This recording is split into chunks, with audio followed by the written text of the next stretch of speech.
ओम भगवते वासुदेवाय नमः। हिंदू धर्म में चैत्र पूर्णिमा विशेष महत्व रखता है। चैत्र पूर्णिमा तिथि पर विशेष रूप से भगवान श्री हरि और माता लक्ष्मी की पूजा अर्चना की जाती है।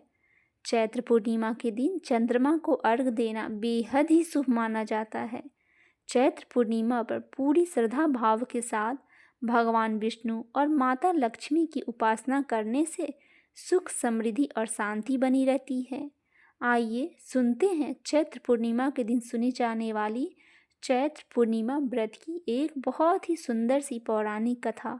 द्वापर युग में एक समय की बात है कि यशोदा जी ने कृष्ण जी से कहा, हे कृष्ण, तुम सारे संसार के उत्पन्न करता, पोषण तथा उसके संहार करता हो। आज कोई ऐसा व्रत मुझसे कहो जिसके करने से मृत्यु लोक में स्त्रियों को विधवा होने के भय न रहे तथा यह व्रत सभी मनुष्य को मनोकामनाएं पूरी करने वाली हो। श्री कृष्ण कहने लगे, हे माता, तुमने अति सुंदर प्रश्न किया है। मैं तुमसे ऐसे ही व्रत को सविस्तार कहता हूँ। सौभाग्य के प्राप्ति के लिए स्त्रियों को द्वात्री सत अर्थात 32 पूर्णिमाओं का व्रत करना चाहिए। इस व्रत को करने से स्त्रियों को सौभाग्य संपत्ति मिलती है। यह व्रत अचल सौभाग्य को देने वाला और भगवान शंकर के प्रति मनुष्य मात्र की भक्ति को बढ़ाने वाला है। यशोदा जी कहने लगी, हे कृष्ण, सर्वप्रथम इस व्रत को मृत्यु लोक में किसने किया था? इसके विषय में विस्तार पूर्वक मुझे बताओ। श्री कृष्ण जी कहने लगे कि इस भूमंडल पर एक अत्यंत प्रसिद्ध राजा चंद्रहास से पालित अनेक प्रकार के रत्नों से परिपूर्ण कातिका नाम की एक नगरी थी। वहाँ धनेश्वर नाम का एक ब्राह्मण था और उसकी स्त्री अति सुशील रूपवती थी। दोनों ही उस नगरी में बड़े प्रेम के साथ रहते थे। घर में धन्य धान्य आदि की कोई भी कमी नहीं थी। उनको एक बड़ा दुख था, उनकी कोई संतान नहीं थी, जिस वजह से वह बहुत दुखी रहते थे। एक दिन एक बड़ा तपस्वी योगी उस नगर में आया और वह योगी बाकी सभी घरों में भिक्षा मांगकर भोजन किया करता था, लेकिन उस ब्राह्मण के घर में भिक्षा नहीं मांगा करता था। एक दिन योगी गंगा किनारे भिक्षा मांगकर प्रेम पूर्वक खा रहा था कि धनेश्वर ने योगी को यह सब करते देख लिया। सब कार्य किसी प्रकार से देख लिया। अपनी भिक्षा अनादर से दुखी होकर धनेश्वर योगी से बोले, और सभी के घरों में भिक्षा लेते हो, परंतु मेरे घर की भिक्षा कभी भी क्यों नहीं लेते? इसका क्या कारण है? योगी कहने लगा कि आपके धर्म हमें इस बात की आज्ञा नहीं देती, क्योंकि आप अभी गृहस्थ जीवन में एक सुख से वंचित है। आपके घर संतान होने पर मैं आपके घर से भी भिक्षा स्वीकार कर लूँगा। साधु ने कहा, जिसे संतान नहीं है उसके घर से भिक्षा लेने से मेरे भी पतित हो जाने का भय है। धनेश्वर यह सब बात सुनकर बहुत दुखी हुआ और हाथ जोड़कर योगी के पैरों पर गिर पड़ा तथा दुखी मन से कहने लगा कि आप मुझे संतान प्राप्ति के उपाय बताएं। आप सर्वज्ञ हैं, मुझ पर अवश्य ही यह कृपा कीजिए। धन की मेरे घर में कोई कमी नहीं है, लेकिन मैं संतान न होने के कारण अत्यंत दुखी हूँ। आप मेरे इस दुख का हरण कीजिए। यह सुनकर योगी कहने लगा, तुम चंडी की आराधना करो। घर पहुंचकर उन्होंने सारी बात अपनी पत्नी को बताई और खुद वन में चला गया। वन में पहुंचकर उसने चंडी की आराधना की और उपवास भी किया। चंडी ने 16 दिन उसको सपने में दर्शन दिए और कहा कि हे धनेश्वर, जा, तेरा पुत्र होगा, लेकिन उसकी आयु सिर्फ 16 वर्ष ही होगा। 16 वर्ष की आयु में ही उसकी मृत्यु हो जाएगी, लेकिन पूर्णमासी 32 ही होनी चाहिए। सुबह होते ही तुम्हें इस स्थान के पास एक आम का पेड़ दिखाई देगा। उस पर चढ़कर एक फल तोड़कर अपने घर लेके जाना। अपनी स्त्री का इस बारे में बताना। सुबह स्नान होने के बाद वह स्वच्छ होकर शंकर जी का ध्यान करके उस फल को खा ले। तब शंकर भगवान की कृपा से उसको गर्भ हो जाएगा। जब ब्राह्मण सुबह उठा तो उस स्थान पर आम का पेड़ दिखाई दिया और वह उससे फल तोड़ने को चढ़ा, लेकिन वह पेड़ पर चढ़ नहीं पा रहा था। यह देखकर उसे बड़ी चिंता हुई। उसने भगवान गणेश की उपासना की और कहा, हे दयानिधि, आपने भक्तों को विघ्नों को नाश करके उनके मंगल कार्य करने के वाले, दुष्ट को नाश करने वाले, रिद्धि सिद्धि देने वाले, आप मुझे इतना बल दे कि मैं अपनी मनोकामना पूरी कर सकूं। इसके बाद वह पेड़ से फल तोड़कर अपनी पत्नी के पास पहुंचा। उसकी पत्नी ने अपने पति के कहे अनुसार इस फल को खा लिया और वह गर्भवती हो गई। देवी की कृपा से उसे बहुत सुंदर पुत्र पैदा हुआ। उसका नाम उन्होंने देवीदास रखा। माता पिता के हर्ष और शोक के साथ वह बालक बढ़ने लगा।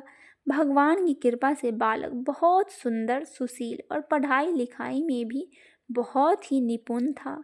दुर्गा जी के कथनानुसार उसकी माता 32 पूर्णमासी का व्रत रखा करती थी। जैसे ही 16वां वर्ष लगा, दोनों पति पत्नी बहुत दुखी हुए, कहीं उनके पुत्र की मृत्यु न हो जाए। उन्होंने सोचा कि अगर उनके सामने वह सब हुआ तो वह कैसे देख पाएंगे। तभी उन्होंने देवीदास के मामों को बुलाया और 1 वर्ष के लिए देवीदास को काशी में पढ़ने के लिए भेज दिया। 1 वर्ष बाद उसे वापस लेकर आना। देवीदास अपने मामा के साथ एक घोड़े पर सवार होकर चल दिया। उसके मामा को भी यह बात पता नहीं था। दोनों पति पत्नी ने 32 पूर्णमासी का व्रत पूरा किया। दूसरी तरफ मामा और भांजा दोनों रात गुजारने के लिए रास्ते में एक गांव में रुके। उस दिन उस गांव में ब्राह्मण की कन्या के विवाह हो रहा था। जिस धर्मशाला में वर और बारात के बाकी लोग रुके थे, उसी धर्मशाला में देवीदास और उसका मामा ठहर गए। उधर कन्या को तेल आदि चढ़ने के बाद जब लगन का समय आया तो वर का तबीयत खराब हो गया। वर के पिता ने अपने परिवार वालों से विचार विमर्श करके कहा कि यह देवीदास मेरे पुत्र जैसा ही है, मैं इसके साथ लगन करा दूं और बाद में बाकी सारे काम मेरे बेटे के साथ पूरे हो जाएंगे। ऐसा कहने के बाद वर के पिता देवीदास को मांगने के लिए उसके मामा के पास गए और उन्हें सारी बात बताई। मामा ने कहा कि कन्यादान में जो कुछ भी मिलेगा वह हमें दे दिया जाए। इसके बाद देवीदास का विवाह कन्या के साथ संपन्न हो गया।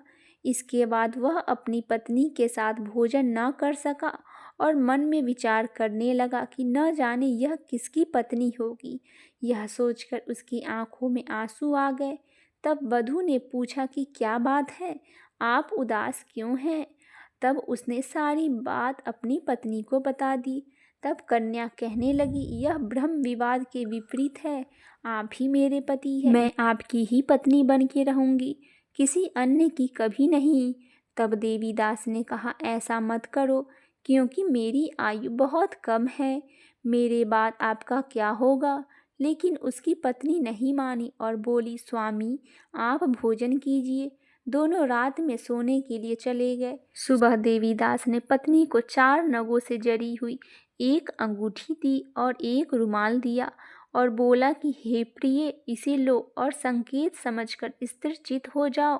मेरे मरण और जीवन जानने के लिए एक पुष्प वाटिका बना लो, उसमें सुगंधित वाले एक नव मल्लिका लगा लो, उसको प्रतिदिन जल से सींचा करो और आनंद के साथ उसमें खेलो और कूदो।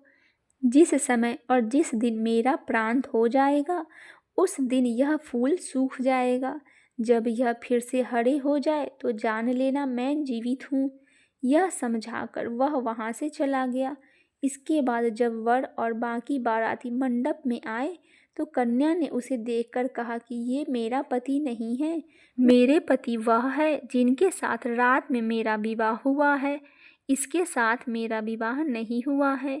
अगर यह वही है तो बताएं कि मैंने इसके क्या दिया है। साथ ही कन्यादान के समय आभूषण मिले हैं वह दिखाओ।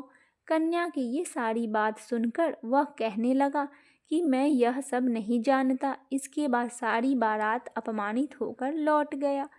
भगवान कृष्ण बोले, हे माता, इस प्रकार देवीदास काशी चला गया।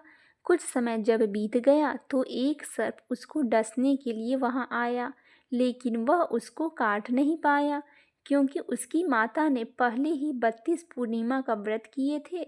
इसके बाद खुद काल वहां पहुंचा। भगवान की कृपा से तभी वहां माता पार्वती और भगवान गणेश भी आ गए।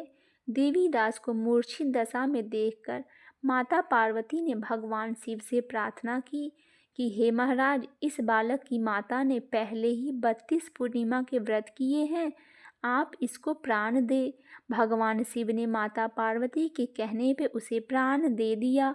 उधर उसकी पत्नी उसके काल की प्रतीक्षा कर रही थी। उसकी पत्नी ने जाकर देखा कि पुष्प और पत्र दोनों ही नहीं हैं, तो उसका बहुत आश्चर्य हुआ। और जब उसने देखा कि पुष्प वाटिका फिर से हरी हो गई, तो वह समझ गई कि उसका पति जिंदा हो गया।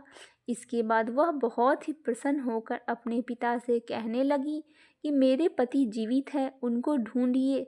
जब 16वां वर्ष व्यतीत हो गया तो देवीदास भी अपने मामा के साथ काशी से चल दिया। इधर उसकी पत्नी के परिवार वाले उन्हें ढूंढने के लिए जा ही रहे थे कि उन्होंने देखा कि देवीदास और उसका मामा उधर ही आ रहे थे।